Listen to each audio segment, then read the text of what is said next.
कोणती फुलं आहेत बाबू? कोणती?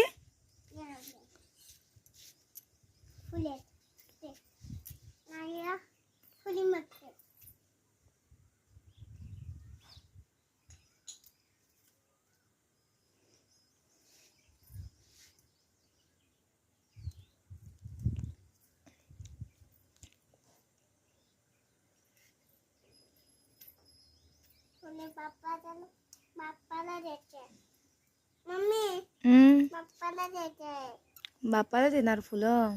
हं. कोणत्या बाप्पाला देणार? फाके नाही म्हणून देणार बाप्पाला. काय फाके नाही म्हणून बाप्पाला देणार. काय देणार बाप्पाला? फाके आली आहे म्हणून देणार बाप्पाला. पालखी आली आहे. हा, पालखी आली आहे म्हणून